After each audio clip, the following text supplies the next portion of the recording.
Bonjour mes chers amis, merci d'avoir de pouvoir assister et participer à cette présentation encore une fois. Alors, je suis Hervé Maïma, fondateur de Contalia Consulting. Merci pour la communauté Contalia Consulting qui ne cesse de grandir de jour en jour. Alors, aujourd'hui, je vais vous présenter avec vous un outil très important, très indispensable pour pouvoir bien piloter vos activités. Cet outil, c'est un outil d'analyse financière. Alors, cet outil, ça va servir à des personnes qui s'intéressent vraiment à la gestion, à la finance, à la comptabilité, ceux qui ont des postes de responsabilité dans le management des entreprises. Ce que je vous invite d'abord à faire avant de pouvoir suivre cet outil et de permettre à ce que d'autres aussi puissent suivre cela, de pouvoir premièrement de vous abonner sur la chaîne YouTube de Contalia Consulting. Si vous pouvez laisser un commentaire ou une pouce bleu, ça nous donnera énormément d'encouragement. Et aussi, n'hésitez pas à le partager dans les groupes WhatsApp, Facebook, partout à vos contacts, que cela pourra intéresser, pouvoir récompenser un peu le travail que nous faisons de façon quotidienne. Alors, on est parti pour ne pas que ça prenne énormément de temps. Ici, vous avez un diagnostic financier énorme. Ce diagnostic financier va donner vraiment la performance globale de l'entreprise qu'on a nommée entreprise Alpha SA. Alors, qu'est-ce qu'on va faire ici? La première des choses ici, c'est de pouvoir, lorsqu'il s'agit de faire un reporting, un rapport détaillé d'une structure financière, et peut-être par la direction générale, lors des commissariats aux comptes, vous pouvez énormément utiliser cet outil pour pouvoir permettre à ce que cela puisse donner une analyse pertinente auprès des actionnaires de l'entreprise, auprès des partenaires sociaux, auprès de tous ceux qui sont des associés, des investisseurs. Ok, donc ici vous allez commencer par mettre d'abord ici, voilà la structure de l'entreprise. Les conseils de la création nécessite un investissement qui doit financer et suffisamment rentable. Donc le plan de diagnostic financier ici, c'est la création de la richesse. Nous avons la structure des marges, nous avons les tendances des ventes, nous avons ici la structure des ventes. Ok, nous avons ici la production des produits. Lorsque je clique ici, automatiquement ça me ramène à la chose suivante. Je reviens ici, je suis au menu. Quand je veux voir la tendance des ventes, je clique ici, je suis à la tendance des ventes. Alors, de la tendance des ventes, ici, qu'est-ce qu'on va trouver? Nous avons ici société Alpha avec le numéro de téléphone, l'adresse mail. Se trouvons peut-être à Douala. Ici, qu'est-ce que nous avons mis en évidence? La tendance des chiffres d'affaires. C'est très important parce que lorsqu'on va parler des chiffres, on ne peut pas mettre à côté les chiffres d'affaires qui est réalisé. Ici, ça va être un peu plus détaillé. C'est-à-dire que dans les 5 années, donc 2007, 2008, 2009, 2010, nous avons réalisé en vente 71 880 000. Ici, en 2007, nous sommes à 557 millions. Et 2009, ainsi de suite. Ça, c'est un exemple. Alors, ici, nous avons la tendance, la courbe qui donne la tendance. Ici, pour la vente des produits fabriqués, voilà la tendance que cela donne. Et nous avons les travaux et services vendus. Et en globalité, nous avons ces chiffres d'affaires dans cette année, ainsi de suite. Et alors ici, on va dire qu'il y a une augmentation ici de 85,20% par rapport à l'année passée. Ici, nous avons 0,59% par rapport à cette année. Et ici, ça a augmenté de 0,97%. Donc ici, vous allez voir ici les graphiques qui présentent comment est-ce que l'entreprise a évolué de 2007, de 2008 et 2009. Donc ici vous avez la légende ici qui définit en fait les ventes par rapport à la nature des produits. Le bleu foncé ici ce sont des produits accessoires, le bleu ici c'est des produits fabriqués et ici ce sont des marchandises. Ça dépendra de votre activité, ça peut être autrement que ça. Ça peut être aussi des services simplement. On peut l'identifier par une distinction de services bien déterminée. Alors une fois qu'on a passé ici, alors on va revenir un peu sur le menu pour qu'on puisse suivre de façon les cheminements de tout cela. Donc ici on va avoir la structure de vente prix, on a déjà vu ça. Donc ici on n'a pas encore vu la structure de vente. Ok, ici on va analyser du prix et des quantités vendues. Donc nous avons par exemple le produit 1. Le produit 1, comment est-ce que c'est là? Voilà, comment est-ce que ça vient?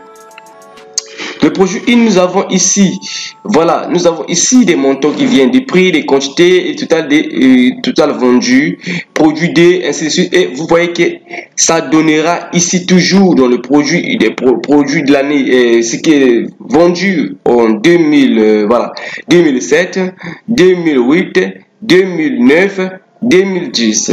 Donc ici, on va faire un peu cette analyse et nous avons aussi des graphiques à cet effet.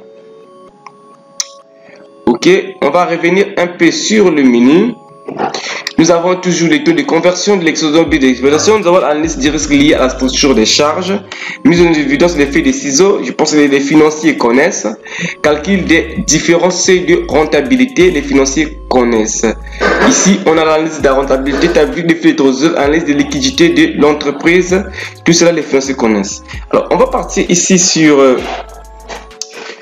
voilà, on va partir ici sur...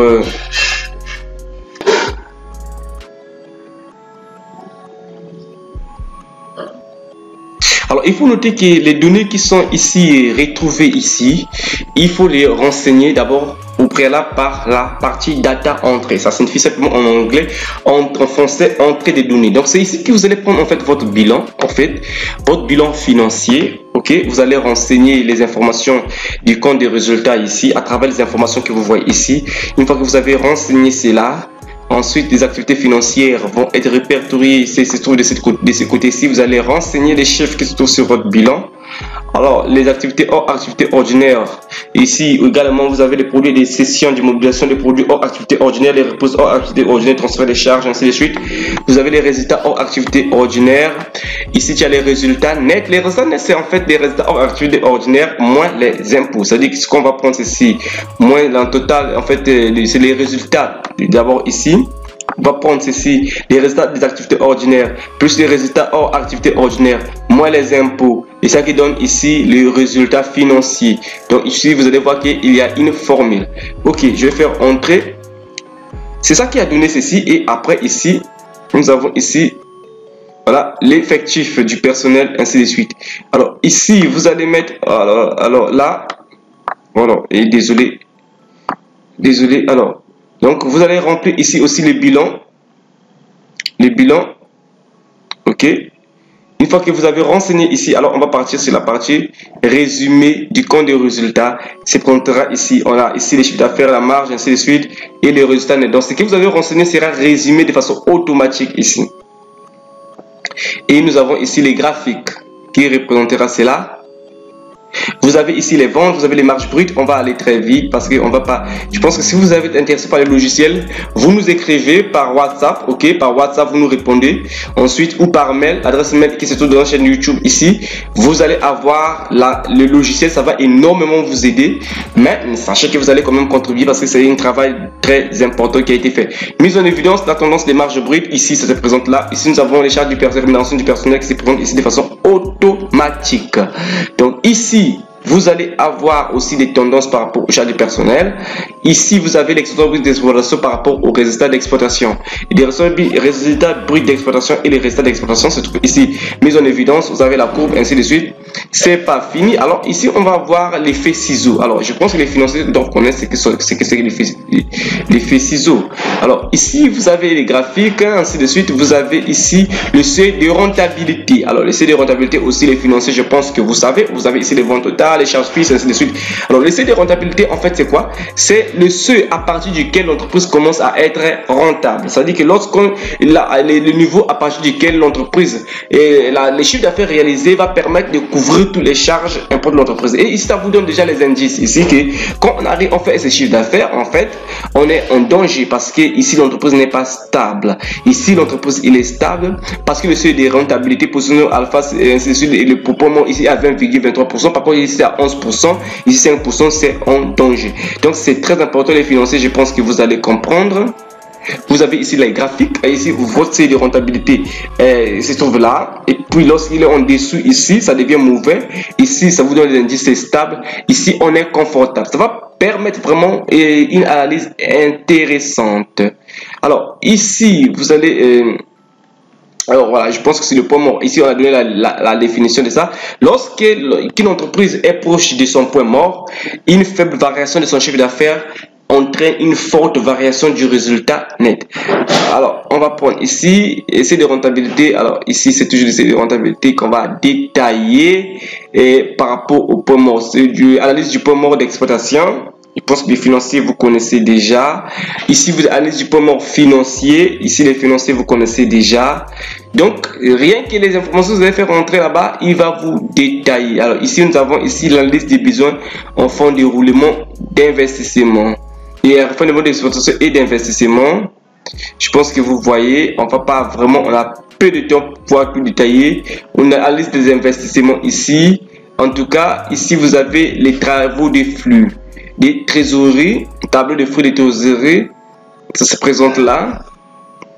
Hein? C'est très important même pour les banquiers. Quand vous voulez prendre des crédits en banque, vous devez avoir ces documents pour pouvoir analyser de façon approfondie et faire consolider votre offre, hein, auprès des banquiers ou des investisseurs. C'est très important.